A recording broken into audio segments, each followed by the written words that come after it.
Otra manera de clasificar amplificadores es por su clase. Aquí tenemos una división entre clases A, AB, B, C, D y E. Las dos primeras clases, la A y la B, son típicas para amplificar frecuencias de audio, es decir, por debajo de los 20 kHz.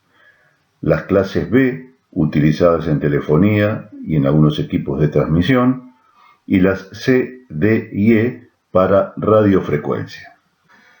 ¿De qué depende que un amplificador sea clase A, B, AB, C, D, E?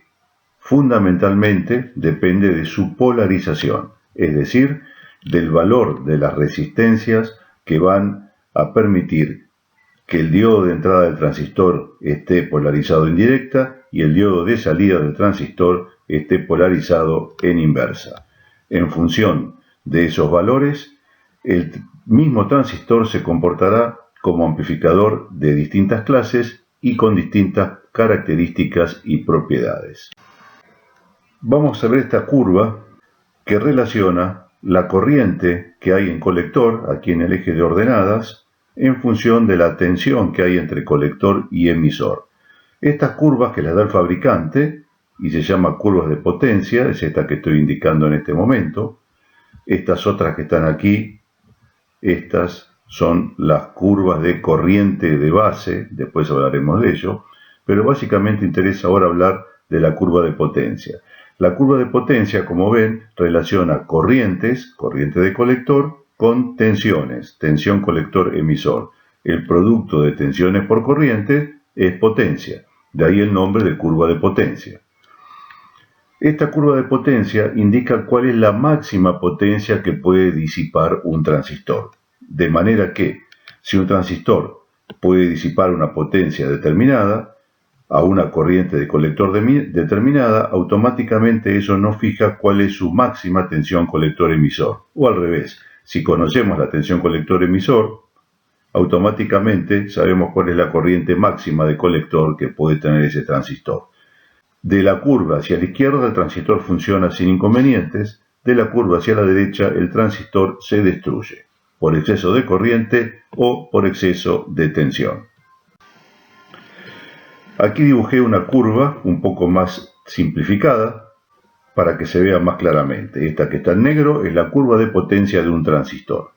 Aquí estamos midiendo las corrientes de colector en el eje ordenadas y en el eje de abscisas las tensiones entre colector y emisor. Sabemos que a medida que circula corriente por el colector, desde la tensión de alimentación hacia masa, obviamente entre colector y emisor habrá una diferencia de potencial que es la que se llama tensión colector-emisor. Sabemos a su vez que la corriente de colector es muy parecida a la corriente de emisor, la diferencia está en la corriente de base, que ya sabemos que es una corriente muy pequeña. Si en función de esta curva de máxima potencia elegimos, por ejemplo, que el transistor trabaje con su máxima corriente de colector, automáticamente trazamos una tangente a la curva de máxima potencia y nos dará cuál es la máxima tensión colector-emisor que podemos utilizar para que el transistor no se queme. Ese punto de tangencia se llama punto Q o punto quiescente. Este punto Q es cualquiera sobre esta curva. La forma de cambiar de punto Q es cambiar o la corriente de colector o la tensión colector-emisor, cosa que haremos cambiando la resistencia de polarización. Por ejemplo, si elegimos otra corriente de colector menor que corresponda a la tensión colector-emisor máxima, el punto Q estará donde indico ahora. En un caso, punto Q1 para tensión colector-emisor máxima, punto Q2 para corriente de colector máxima. Obviamente existen infinitos puntos Q y esos van a ser los que en definitiva harán que el transistor se comporte de distintas maneras, de distintas clases como amplificador. Tomemos un caso en el cual el punto Q esté en el lugar en que corresponda a la mitad de la corriente de colector y a la mitad de la tensión colector-emisor máxima. Tomamos tensión colector máxima de este transistor, corriente de colector máxima de este transistor, buscamos los puntos medios y eso define un punto Q que estará exactamente en el medio de esta curva. Punto quiescente en el medio de la curva de potencia.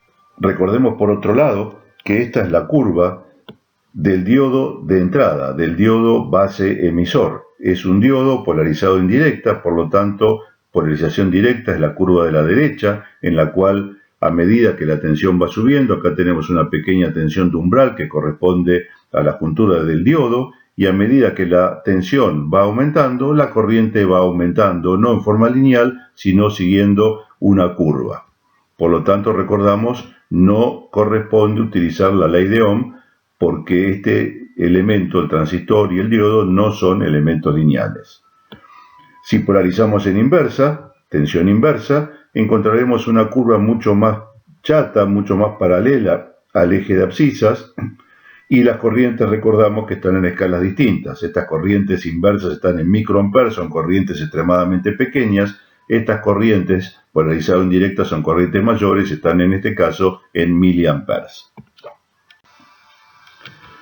Resumiendo, tenemos la curva de potencia máxima, esta que está en negro, elegimos un punto Q, punto quiescente, a la mitad de la corriente de colector máxima y a la mitad de la tensión colector emisor máxima, y por otro lado estamos recordando la curva de polarización en directa. Este punto Q depende de estas resistencias, depende de la tensión de alimentación y de la resistencia de polarización que harán que la entrada polarizada en directa y la salida polarizada en inversa tengan esta corriente de colector y esta tensión de colector que ubicarán el punto Q en la mitad de la curva.